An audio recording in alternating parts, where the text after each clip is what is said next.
Wellington and was the team lead for the Executive Office of the President's Transition Team for the White House Council on Environmental Quality for former President Obama, and is a founding member of the Executive Council for Biden for Clean Energy. He has been a well-embraced opinion leader, not just in the environmental movement, but in the environmental technology, impact, and renewable energy investment sector. It's our great pleasure to welcome and introduce Tom Soto.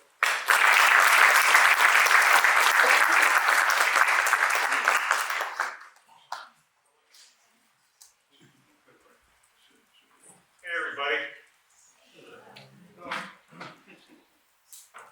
Yeah. We are at a transformational time. And, I'd like to talk more so to basically the students, right? Because it's going to be up to you to implement a lot of what you're going to hear today. And there is, some meaningful action that's probably occurring now more so than the folks that you'll hear from when we were your age. It is a transformational time, and when things like that occur under your feet, it's very difficult to sense that it's a transformational time, but I can tell you that it is. This is a once-in-a-generation era, but it's also a point in the history of our country where even the OGs like us have not seen this ever. The enormous amount of opportunity, zero unemployment, inflation, and indexes indicating recession. This is all very uncharted territory for everyone in this room. I can only say my advice is just like my dad used to say, when you wake up in hell, drive faster, So just hold, and all will be better in a little while. Now, when Jeff called and asked if I could make some comments with respect to this event, we were talking about what is it going to take to evolve ourselves into the position that we've been given. And to me, it really is the ability to claim it to be a moonshot. So here, can I take this? So, my theme here is Climate Tech 3.0. We've already been through 2 generations of clean tech investing. The first one went off a cliff with the 2008 recession, didn't recover until 2011, 2012, which was a convergence of cloud-based activity, the economy, and the need to address climate change, as well as adopting of things like solar in the community. So I want to take all of that and put it toward what's Climate Tech 3.0, and I describe it as a new moonshot. So what's moonshot? Well, it comes from this guy who was a left-handed hitter for the Brooklyn Dodgers, transferred to LA, and learned that when he adjusted his right foot, he could hit a high fastball. And in those days, the Dodgers were not playing in Dodger Stadium because that didn't happen until '62, right? They were playing in the Coliseum. So when he adjusted that right foot, he could hit a ball over the wall of the Coliseum. And those of us who've been to the Coliseum, that's pretty damn far. This guy was a kid. His name was Vince Scully. And he would say, when Wally Moon did that, there goes another moonshot, right? And moonshot became a term du jour in the post-Sputnik era.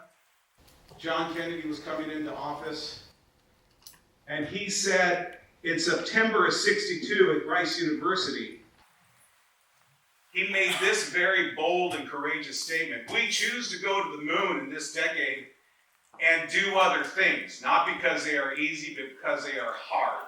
Because that goal will serve to organize and measure the best of our energies and skills, because that challenge is one that we are willing to accept, one we are unwilling to postpone, and one which we intend to win here. So, what's the most profound portion of that statement? It might be we choose to go to the moon, but it's actually and do the other things. And where is he? He's in the south. When we do a moonshot, which is what this was described as. But he never really used the term moonshot. His staff used it, people around him, and we culturalized the term moonshot to do something fantastic, something community-based and driven, something not of our history, but precedent setting. But the most important thing is the other things. While he's here talking, his brother, the Attorney General, is talking to Governor Bob Arnett. Spoke to him 80 times. He went to Rice University to be in proximity of the South as a young man named James Meredith was being admitted to the University of Mississippi. That governor would not let him in because of segregation rules, and that was clearly in violation of Brown versus Board of Education. At the end of the day, Bobby Kennedy and the governor had an agreement that National Guards would escort James Meredith to the front of the school. The governor would object to him entering. The National Guard would remove their rifles from their shoulders, and when they did that, he would step aside and let James Meredith in. That was occurring within the 2-week period that John Kennedy made this speech, which was profound. It also spoke to the Soviet Union. It spoke to the Southern segregationists, and other things meant those things that we could use from the exploration of space that will be byproducts of that mission, that moonshot, that's going to improve the quality of life for more than those that are searching for an opportunity to go to the moon, but those that are behind everything else, the technology, the culture, society, and what did they get out of it? Well, this is ultimately where we wound up. You have personal moonshots, you have community and legislative moonshots. A picture like this could never occur during that time. That's me and my husband and our adopted 13-year-old with Uncle Joe. That was probably about a month and a half ago. But I've worked for the guy, I've worked for Obama, I've worked for Clinton. But to have a gay family stand with the president and chit-chat and talk about the old days, that's not something that would have happened in 1962. Neither would this. And I'm not talking about the Inflation Reduction Act, as profound as that is, but the diversity that's standing around the speaker celebrating the passage of a once-in-a-generation legislative and financial package that will help to steer not just the United States, but the global economy in a climate change response, fossil fuel-free future. It's a moonshot. Well, it's placing purpose at the core of corporate governance. Like the Dean was saying, stakeholder capitalism. Considering the needs of all stakeholders, including workers, community institutions, as opposed to solely shareholders. Being a shareholder is not a sin. We just have to expand the definition of it to include everybody.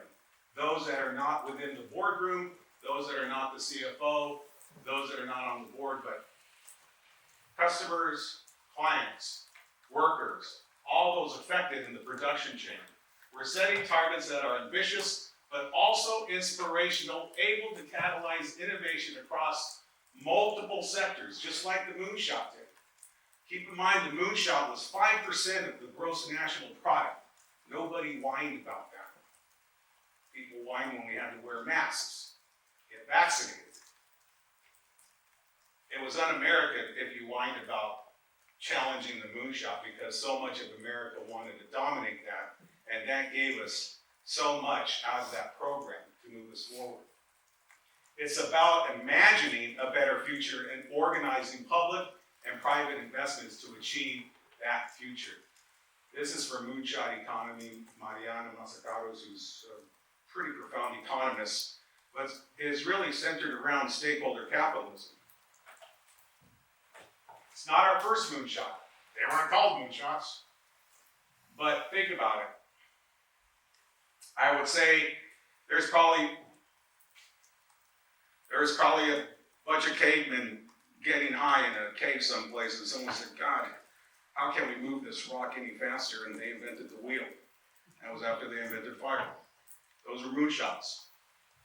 How about the telegraph message machine where you could get a message across long distances in seconds as opposed to days? How about this moonshot? You're in the midst of the Civil War, and you have on one side of your desk the Emancipation Proclamation. You have on the other side of your desk the authorization to begin the first transcontinental railway. You're doing battle with your own country, and all of your services and capital are going south, but yet you have the guts and the courage to do two things. Inflame that battle even further by signing the Emancipation Proclamation and redirecting resources to build a railroad to the west in order to claim it. Those are two great moonshots. First electrical grid, Manhattan, New Jersey. Here's a good moonshot, right? Albert Einstein and his colleagues saying, hey, the Nazis have theoretically split the atom. We need to do something about it. He sends a letter in August of 1939 to President Roosevelt. He writes in the margins of that letter, here's $5 million. See if we can do this first. And that went to the Manhattan Corps of Engineers and became the Manhattan Project. That not only set up an atomic program, but was probably the seed, the acorn that grew the oak that came to be known as Silicon Valley. That was their first real project because of Oppenheimer. And then you have Lyndon Johnson signing the Civil Rights Act, which is almost directly tied to the speech at Rice University.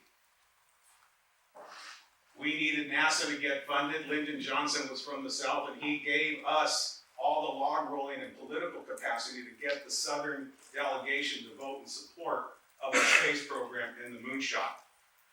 This is why we have Houston Space Center, the Ennis rocket facility in Mississippi, Cape Canaveral, Cape Kennedy in Florida. A lot of that activity and all that capital went to the South, but it was also one of the agencies that led the most aggressive diversity programs, bringing in a desegregated platform that was an example of other agencies to follow.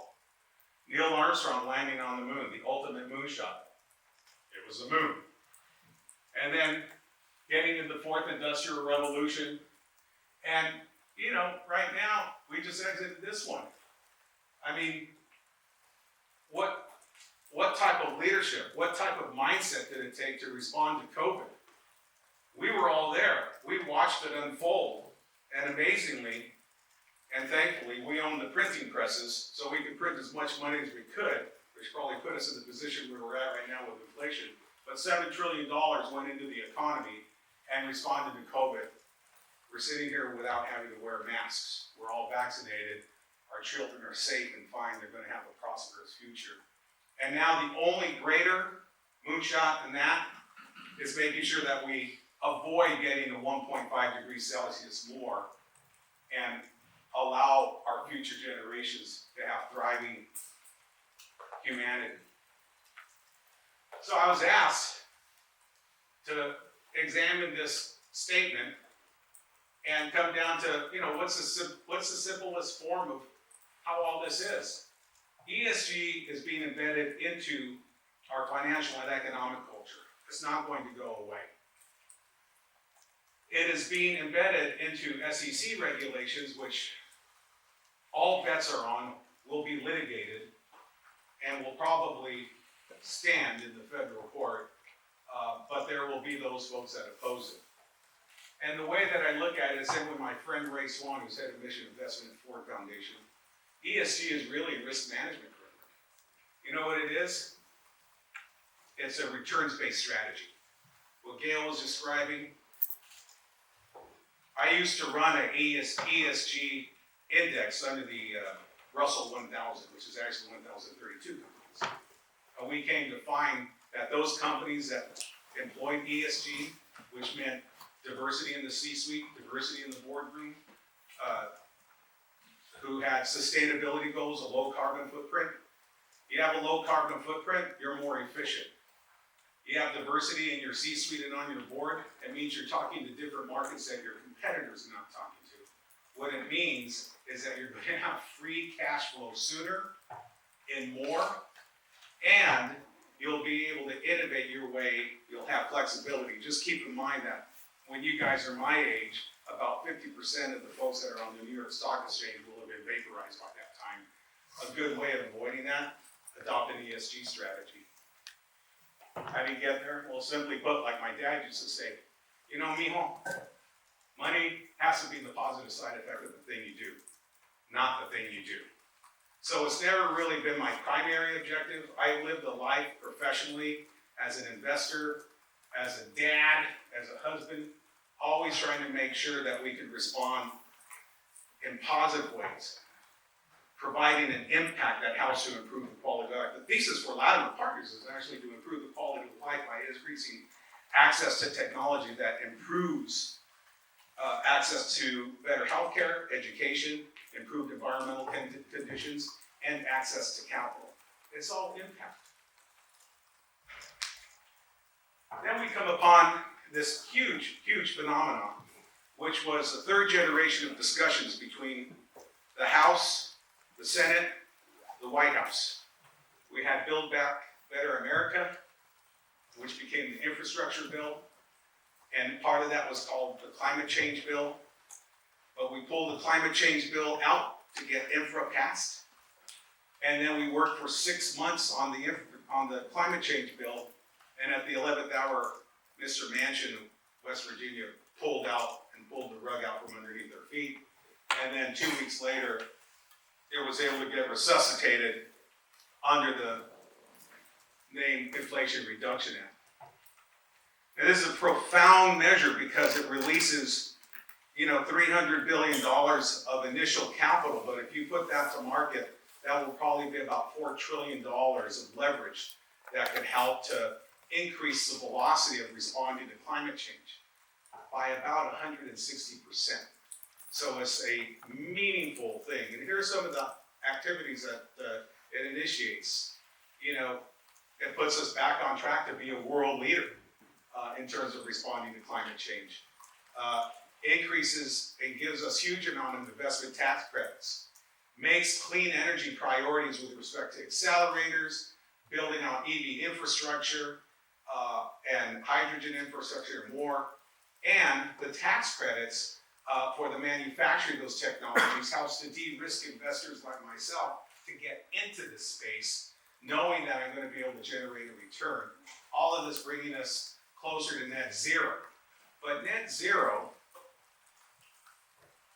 has to have everyone involved. So before we had that legislation ultimately passed by the House, signed by the President, celebrated on, had ourselves on the back, we had Justice 40, which is accountability fundamentals.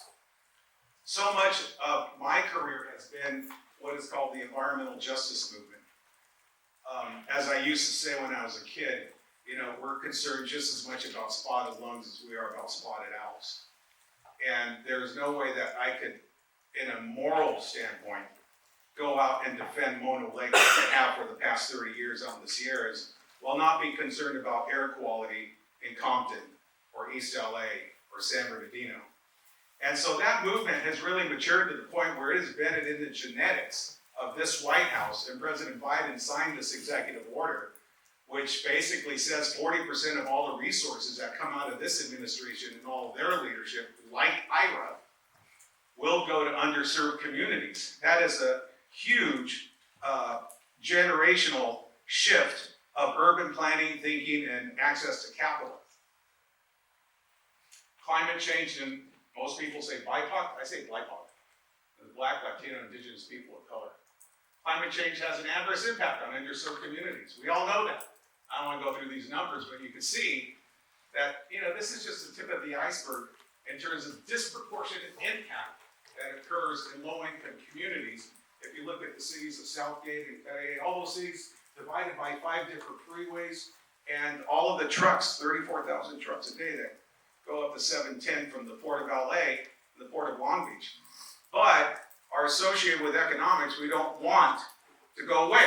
We don't want diesel, but we want the economics. So keep in mind that almost 20% of the country's GDP travels from the ports of Long Beach and LA, that's a huge amount of capital that we would want to not bypass. IRA's plan for quality of life, legacy pollution reduction programs. These are grants in the next 7 months. Just think $3 billion will be going out to respond. A lot of that's going to be to accelerators and incubators, taking into account disadvantaged communities, and then higher quality jobs. Right now we have about 4 million people that wake up in the United States, go to work in the renewable sector. That's 3 times more than those people that go and work in the coal and fossil fuels sectors combined. That's a huge statement. I couldn't say that 10 years ago. But now I can walk into a member of Congress's office and explain to them how many jobs in their district are associated with the clean tech, climate tech economy. It helps to affect our rural communities too.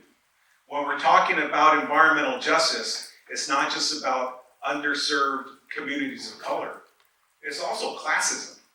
I mean, there's a lot of Anglos and white communities that are suffering just as much too. A lot of them are in the agricultural industry sector, and they're not the corporate farmers. They're the mom and pops that suffer the most because of the amount of debt they have to take on if and when a tornado hits or a drought hits or severe rains and their crop goes under.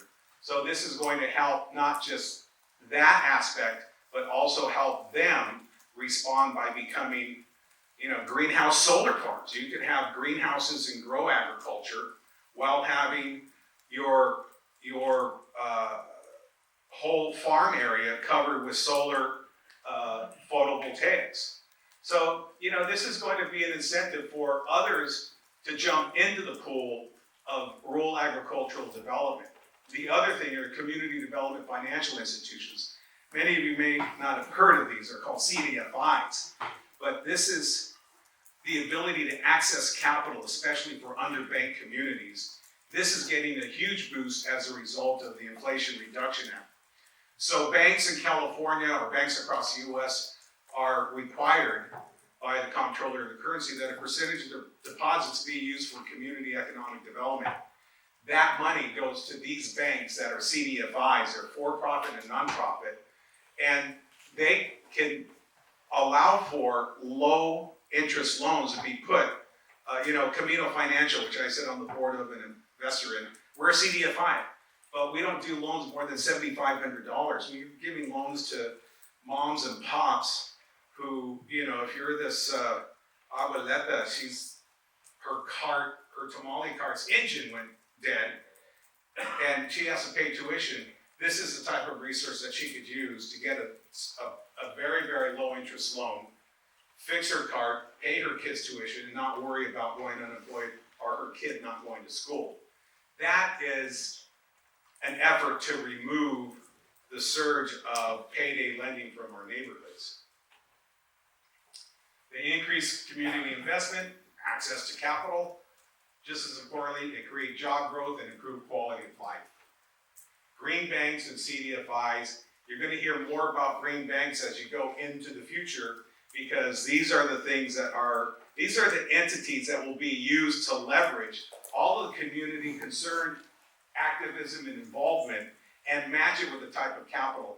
We get a lot of green bank activity at my LA Clean Tech Incubator downtown, which is leveraging about $600 million a year.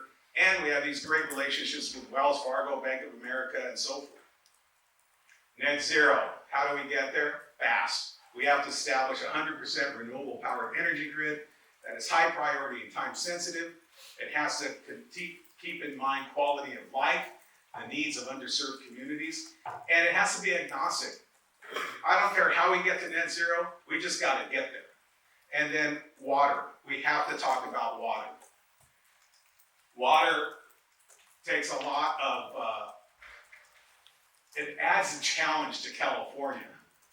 And yet, getting to net zero, being agnostic, that means taking into account biomass. It means taking into account hydrogen. We're not going to do it just off of solar and wind. We're going to have other mediums of production and energy and storage to get there. And these are just a few of them that are not spoken, not are top of mind, but are ones that are going to make a significant, of these, quite frankly, the only one that's net carbon negative is biomass. You could actually have biomass plants that will generate carbon credits, and there are tax incentives.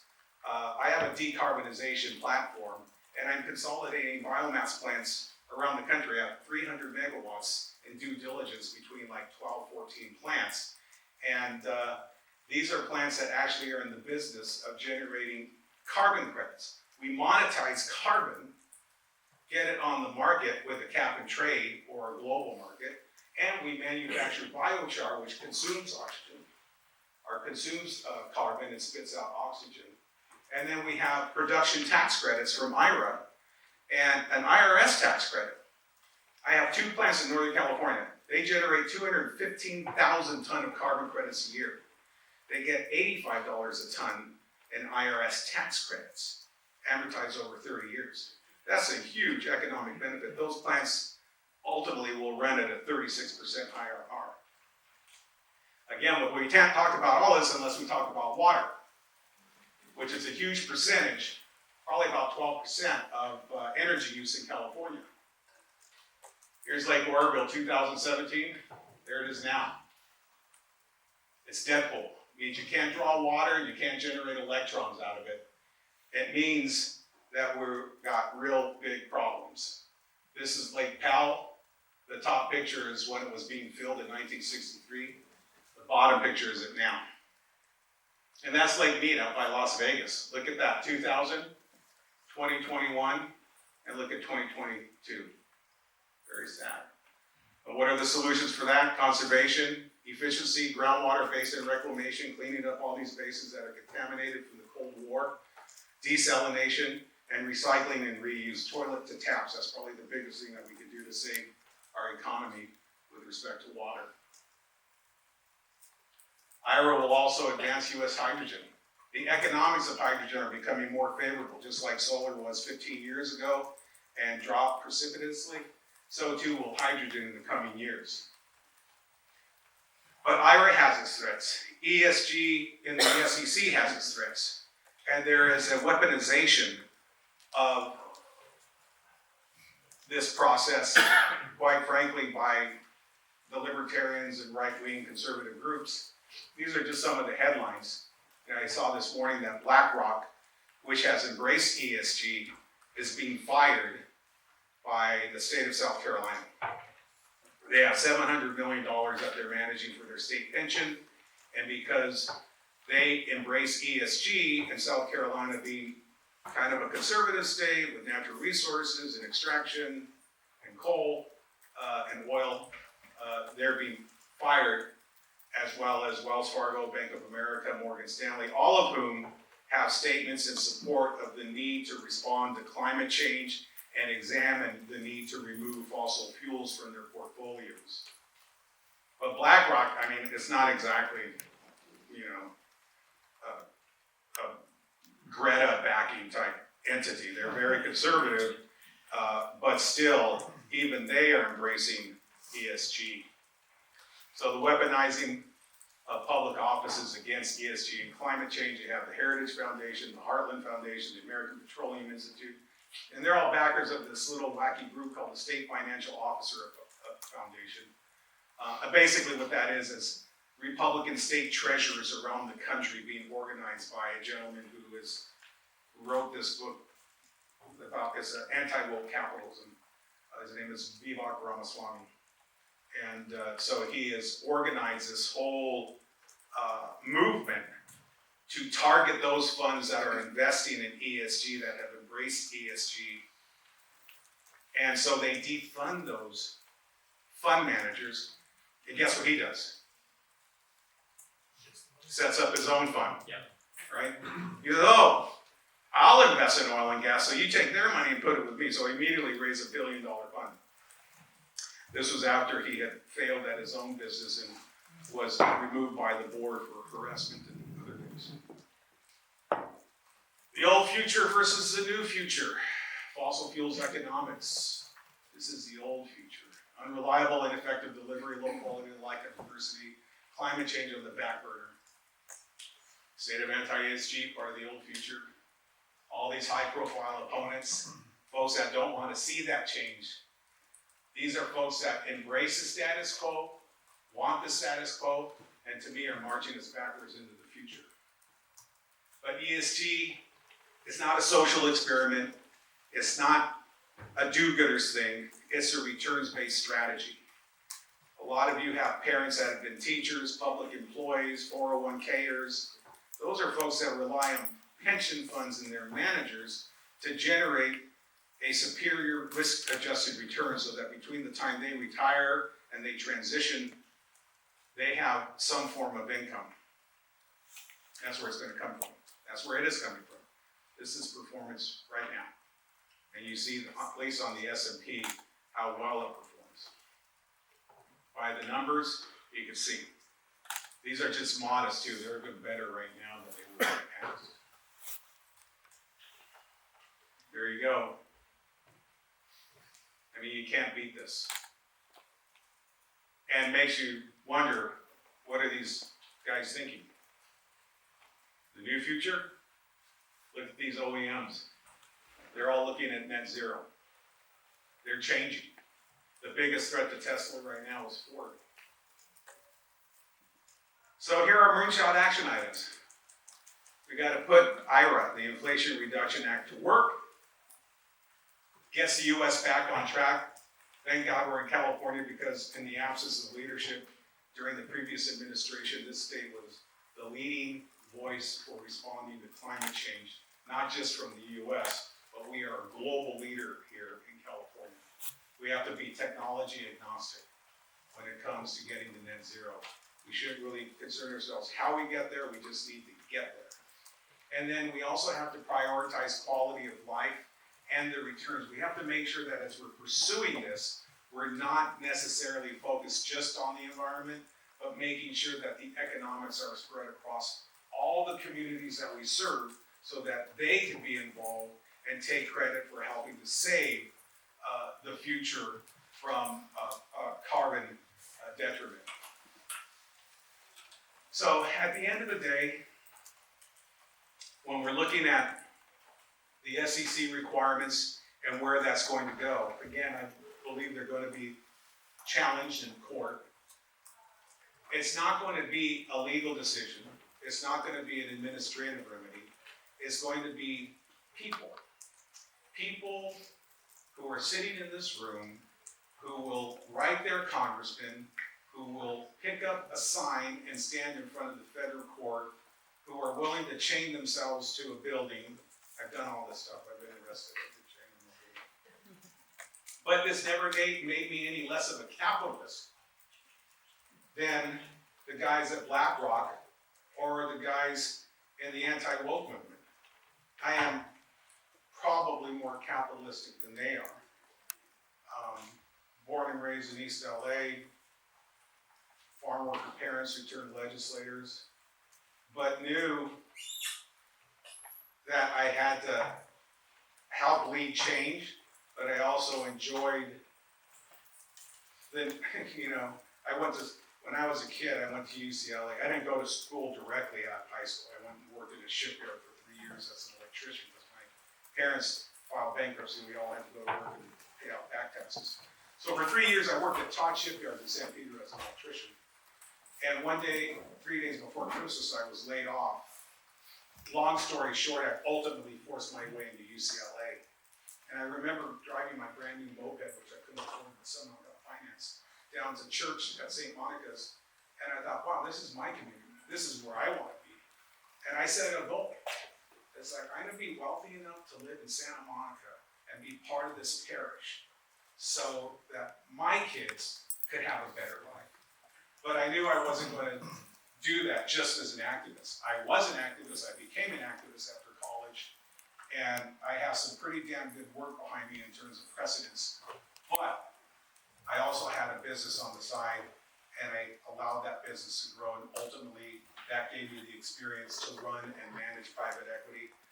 The other key to life for me was being adopted by mentors who helped me cut my teeth on how to manage a fund, how to manage private equity.